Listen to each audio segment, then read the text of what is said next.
नमो नमः Shri गुरुपादुकाभ्याम्।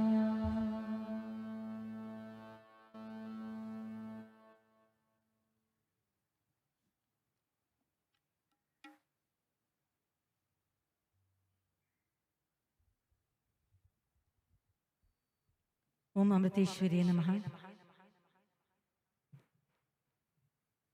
Most of you are familiar to me, but some new faces are also here.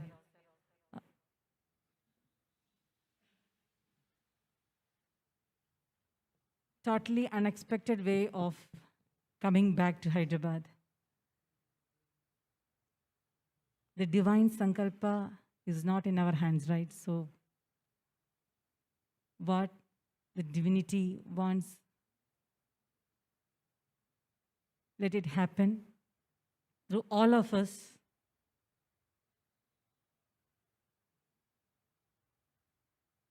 After coming here, this is my third day here actually. Both the days, Amma had called me and asked what is happening, what is your plan, etc., etc. So I told Amma that today devotees are planning to come and the first program we are planning to conduct today. And Amma was so happy, and Amma's special kisses and hugs to all Amma's darling children of Hyderabad. Amma wants to convey to all of you, and I'm very happy indeed that I became an instrument to convey Amma's message to you all. Anantakodi pranams to our most beloved Amma, my Guru, everything in my life.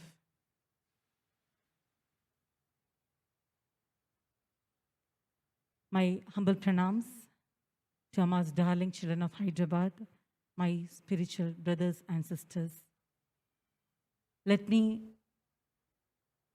thank all of you for this overwhelming reception.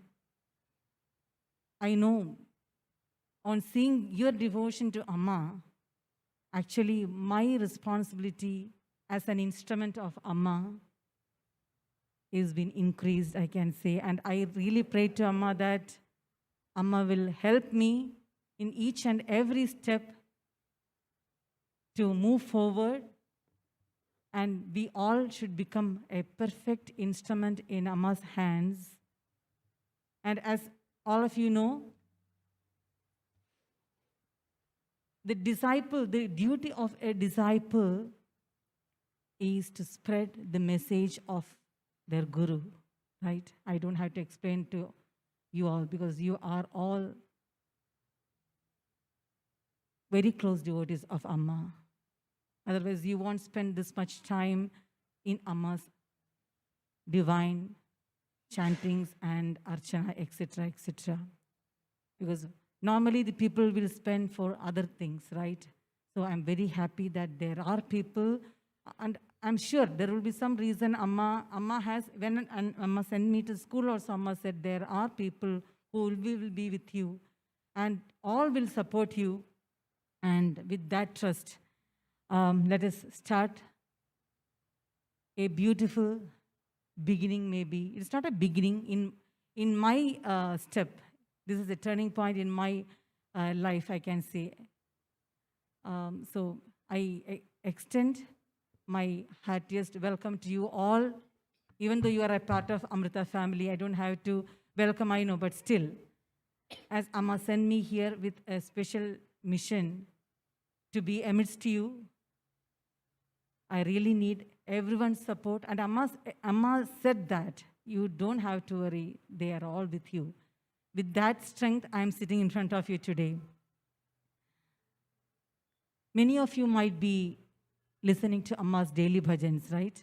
Live bhajan sessions. And then in that case, you might be familiar with that.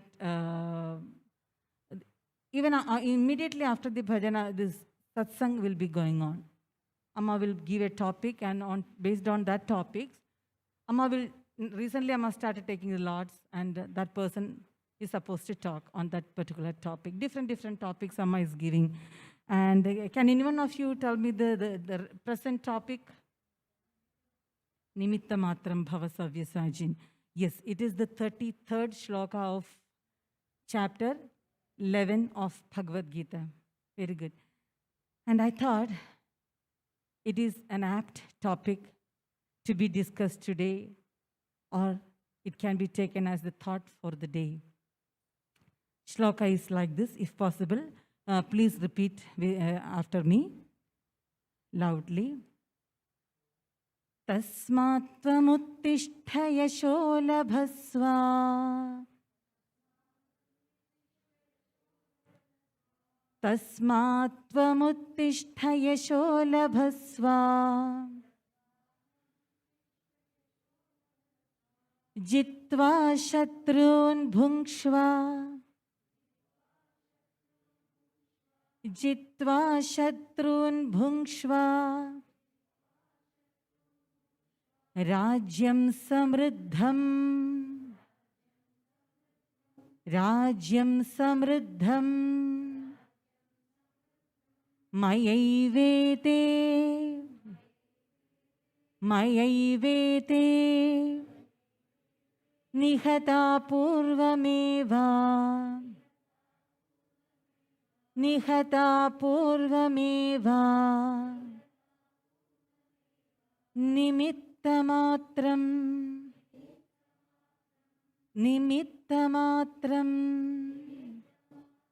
Bhava savyasachin.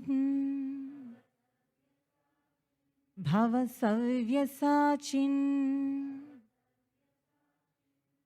He Savyasachin, Arjuna, Tasmat, Tvam Uttishta, Shatrun Jitva, Samriddham Rajyam Bhungshva, Ete Purvameva Maya Nihataha, Nimittamatram Bhava. The literal meaning of the shloka is, therefore may you get up and gain fame, conquering the enemies, enjoy the prosperous kingdom. These people have already been destroyed by me.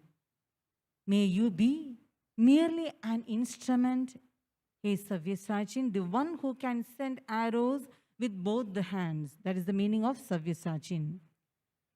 Here, let me highlight 2 points to you. The first one, Tasmat Tvam Uttishta. Therefore, you arise, O Arjuna. Amma always reminds us about the value of time. Amma says, dear children, time which has gone won't come back. Remember this basic truth of life and don't waste our time. Utilize each and every minute at its maximum by being in this very moment. Very, very important.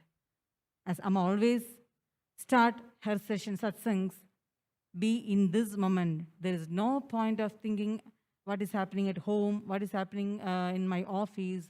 There is no use for them as well as for us. So let us all try to be in this moment. That is very, we start practicing it really. I started practicing it, in fact.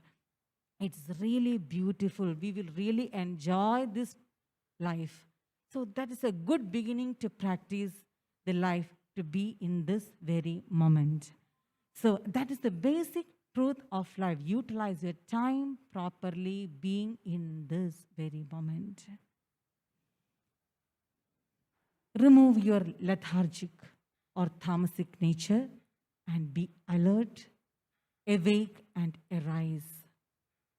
And our Amma is awaiting with her hands stretched to see her children, to give a hug to her children. So internally, let us imagine in front of us that Amma has stretched her hands and we are running to Amma, and Amma is giving a tight hug to each one of us. Just be in that, just imagine that. Most of you might have, might not have gone to Kerala or seen Amma, I think. So just be in this blissful moment when you had Amma's darshan. Just forget everything. Let us be in this beautiful moment in the memories of Amma. During the New Year message 2021, Amma said, life is like a giant wheel. I don't know how many of you have heard Amma's New Year message. Life is like a giant wheel. It works according to a switch. When the switch is on, it starts moving. It's first slowly, then it starts fast, faster, fastest, and there is no control in our hands. When the switch is off automatically or after particular time, the giant wheel will stop. Whether we enjoy it or cry, we couldn't enjoy it. There is no other option. We have to be in that giant wheel till it stops, right? In the same way, Kala Chakra, we say it as Kala Chakra, the wheel of time, that is moving on around us. But how we spend that Kala, how we utilize our time according to the Kala, that is more important. Because we don't have any control over the beginning, so-called birth, the middle part, so-called life, which is the present life in our hands, and there is no control over the end, the death. When, what, where, how. We are all helpless. Just that is what is meant by Lord Krishna in this sloka. So what can we do? That is what we have to think, because everything is controlled by the universal supreme power, Parashakti. So we have only one thing to do in our life, that is the second point. What was the first point? Tasmat Tvam Uttishta. That was the first point we have to remember. The second point is Tasmat. So as we don't have any control over our, not even one moment, what we have to do is the second point, Nimitta Matram Bhava. Hey Savyasachin means the person who is the greatest, most talented, the fastest archer of that time, Arjuna. To him, the God is advising. So when Lord said like that to Arjuna, we should remember that Arjuna is a representative of each one of us, human beings. Like most of us in most of the challenging situations, how we react, we can compare that with the Arjuna's situation in that battlefield. So we have to understand that greatest of all creation is the human being. That is the main thing we should always remember. This in the creation, the being, a human being, is the greatest gift we got. Creation with abundance of qualities. That is why in the third shloka of Viveka Chudamani, Sri Shankaracharya Swami said, Durlabham trayamevaitat devanugraha hetukam manishyatvam mumukshutvam mahapurusha samshraya. Means there are three things which are indeed very rare due to the grace of God only. Namely, Manishyatam, a human birth. Second, Manishyatam Mokshitvam, the longing for liberation. And Mahapurusha Samshraya, the protecting care of Mahapurushas, Mahatmas or avatars.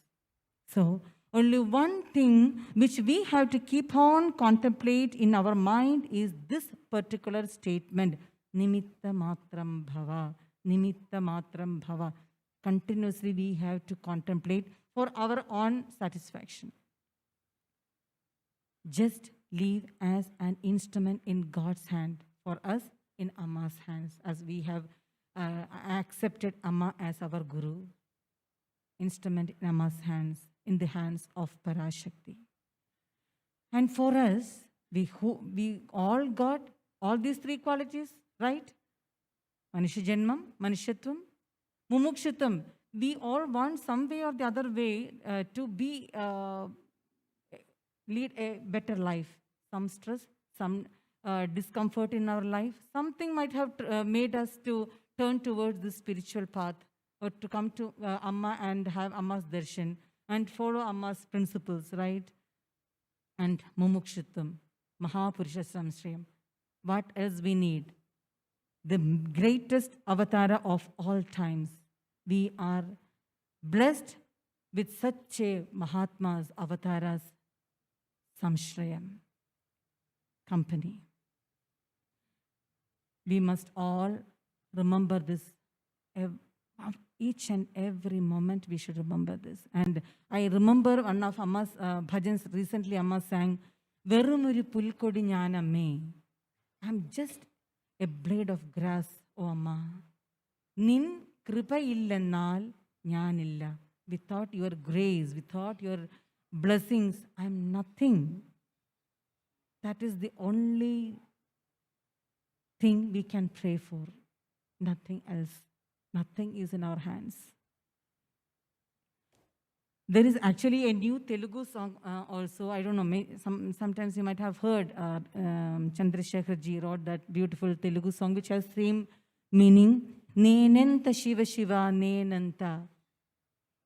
Ee Ananta Vishwamulo Nenanta. What is our significance in this huge universe? We will think that I'm so and so, my designation is such and such. But just think how tiny we are if we compare with the whole universe created by the God.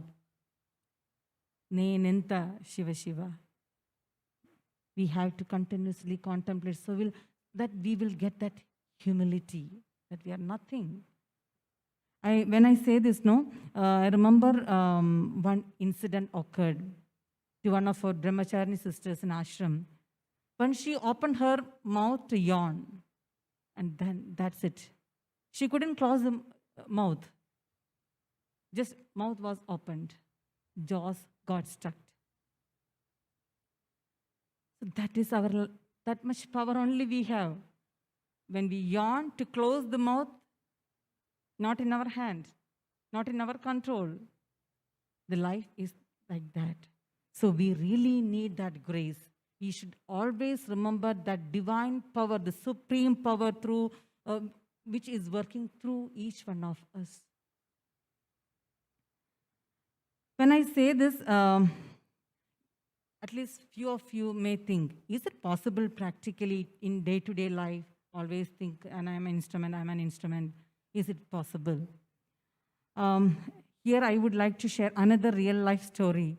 When I was the principal of Amrita Vidyalayam Hyderabad, all my loving sisters used to come and share their problems or their life with me.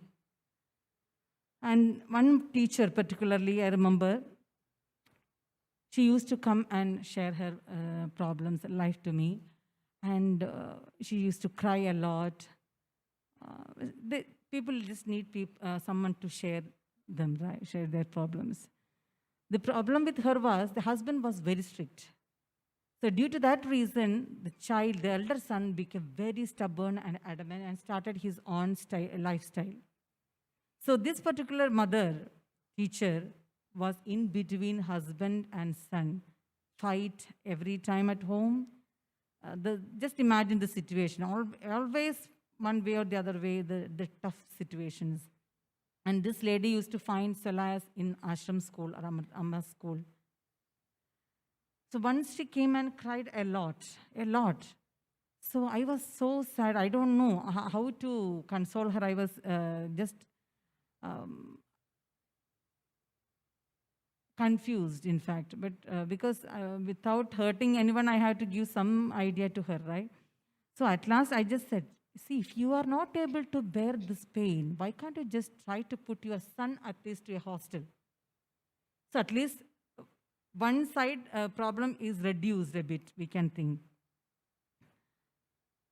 She thought for a couple of seconds and said, no, Ma, I won't do that. Because I believe that children are the responsibility given by God to parents to be taken care of. When God has given a duty with a trust, is it correct to try to escape from that duty? No, I cannot do that. Instead, I will take it as a challenge and try my best, maximum, to help my child, to mold him. The rest I will leave to Amma's hand, God's hand. Don't you think this is the correct attitude of Nimitta Matram Bhava? The moment I got this topic, and Amma disclosed this topic, this was the incident came in my mind. I kept it as a point. If Amma, my name comes as a lot, I would have told this. This is a real life thing. It happened to, just imagine that lady's trust in God. Attitude towards life, a real life situation. Instead of crying and being in depression, taken as God's duty and my responsibility to just take it as a challenge. That internal strength, the mind strength, that is what we need. That is real Nimitta Matram, the way of thought, I'm saying. It was really, I was really shocked. How can a person who is leading a normal life, a worldly life, how can a person think like that? She is not, she was a new teacher, in fact, not Amma's devotee. She became a devotee, that's true, but still. But that trust in faith in God, that is what we have to inculcate in our minds.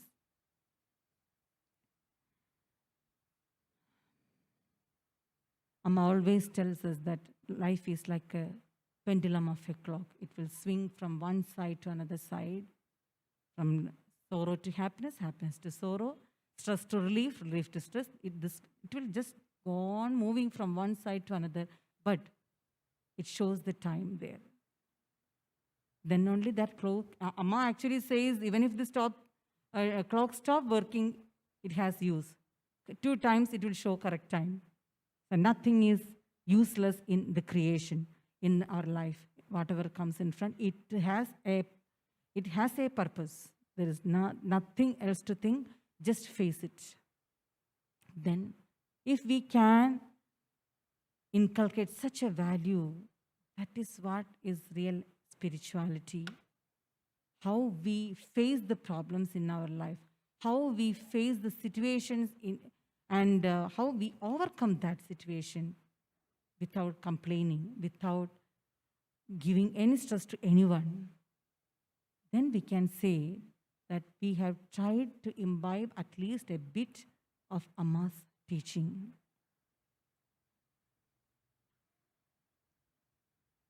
Let us all try to remember seemingly simple but deep words of wisdom in our life. Praying to Amma to make each one of us have perfect instruments, and may we all be able to enjoy our lives with that grace, the divine grace of Amma. Offering these words at Amma's divine lotus feet. Om Amriteshwari Namaha.